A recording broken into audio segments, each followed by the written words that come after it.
Apakah orang-orang sudah punya satu pengertian tentang AI? Karena saya dengar berapa banyak orang di gereja yang takut dengan AI. Dan ada alasan untuk takut. Saya masih ingat waktu ada AI Expo, mulai dengan kalimat ini. AI is dangerous. AI is scary. AI itu bahaya. AI mentakutkan. Dan sebelum saya demo, saya mau kembalikan kepada kalimat itu.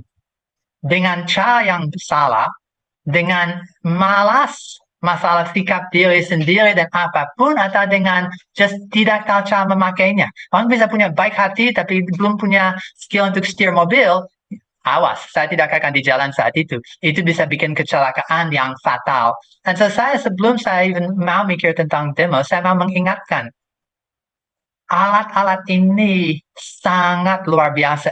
Apa yang bisa dipakai untuk gunakan baik, tapi untuk orang yang seni takut atau masih sedang ragu-ragu, well, ya, itu sesuatu yang betul. Seharusnya saya akan setuju, takut.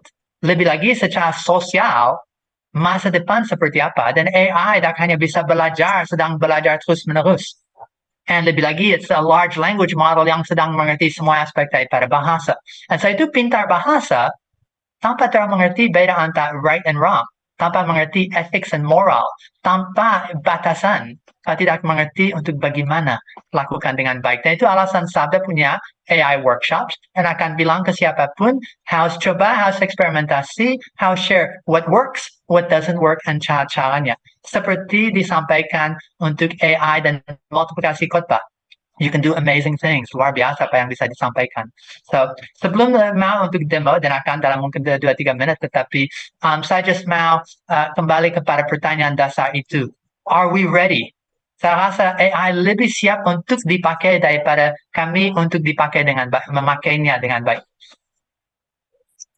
Ini pertanyaan untuk Bapak Ibu semuanya ya. Saya melihat dari dari form pendaftaran memang banyak sekali Bapak Ibu yang ikut hari ini tuh yang belum pernah memakai AI. Jadi jangan gegabah gitu ya. Tadi sudah diperingatkan berkali-kali baik oleh Pak Benny atau oleh Pak Max, jangan gegabah, belajar baik-baik, belajar teorinya, belajar pemakaiannya dengan benar supaya saudara tidak terjerumus gitu ya. Karena godaannya begitu besar, godaannya sangat besar untuk pragmatisme.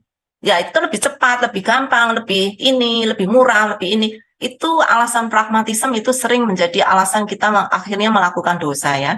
Jadi Bapak Ibu yang ingin mulai belajar AI, belajar baik-baik. Seperti kalau saudara mau pakai kalkulator, belajar dulu menghitung. Prinsip-prinsip menghitung itu apa gitu ya. Baru saudara kalau yang susah-susah pakai kalkulator. Jangan sampai saudara sama sekali nggak bisa menghitung gara-gara ada kalkulator ya. Pak Benny mungkin ada tambahan untuk memperingatkan Bapak dan Ibu-Ibu yang suka menyiapkan khotbah ini Pak, supaya tidak jatuh kepada pragmatisme. Ya, terima kasih Bapak Ibu. Salah satu kekurangan AI atau kelemahan sebetulnya terletak pada diri kita, yaitu kita menjadi penjiplak khotbah orang. Sebetulnya di Indonesia, saya duga saudara ya, ini dugaan, nggak ada penelitian secara ilmiah. Terlalu banyak hamba Tuhan yang mengkhotbahkan khotbah orang lain dan merasa bangga. Seorang pendeta berkata, Pak Benny, khotbah Pak Benny yang di buku itu sudah 4 kali saya khotbahin, jemaat dapat berkat. Saya tersenyum antara sedih dan pedih. Bingung, saudara-saudara, mau bilang apa? IPM didirikan, Indonesia Preaching Ministry didirikan bukan untuk orang bisa mengkhotbahkan khotbah orang lain.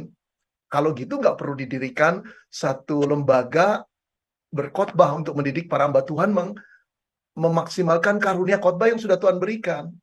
Suruh aja khotbahin orang lain. Nah, saudara, AI memancing kita atau mendorong kita untuk mengkhotbahkan khotbah orang lain. Dia memberikan kerangkanya, isinya, semuanya. Dan kita tinggal mengkhotbahkan. Akhirnya kita menjadi penjiplak khotbah orang lain. Lalu yang paling celaka, kita nggak berkata-kata, nggak mengakui dari mana khotbah itu. Orang merasa itu khotbah kita dan kita juga menerima pujian-pujian itu. Itu bahaya sekali. Sekarang saya ingin masuk pada hal positif. Saudara, menakjubkan sekali. Saya selalu membuat khotbah ya saudara ya.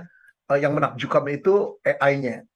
Saya sering membuat khotbah di awal pertama setelah membuat struktur khotbah sendiri dengan gaya saya. Kemudian saya membuat pertanyaan kritis. Saya tanya terus teks itu. Banyak hal yang saya tidak tahu, saya tanya lalu saya tulis.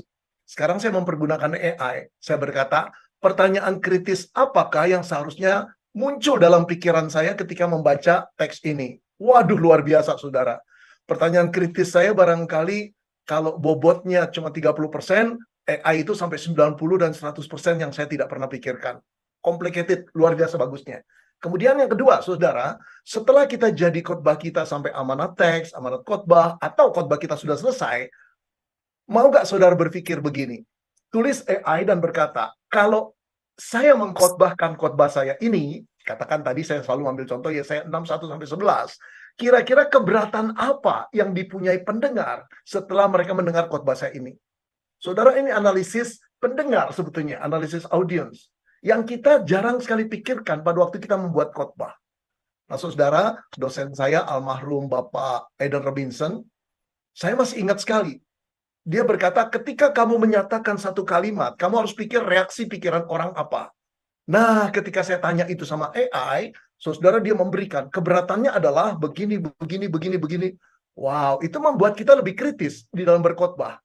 Jadi tidak cuma sekedar menyampaikan, tapi kita berperang dengan pemikiran dan pemikiran. Kita tahu yang akan membatasi mereka menerima khotbah kita adalah pemikiran seperti ini, filsafat seperti ini, nah teologi seperti ini. Nah, dengan keterampilan komunikasi, kita mulai katakan meruntuhkan tembok-tembok itu agar mereka bisa menerima khotbah kita itu. Nah, AI menolong saudara di situ. Oke, semoga ini menjadi tips yang baik. Ya, terima kasih Pak Beni.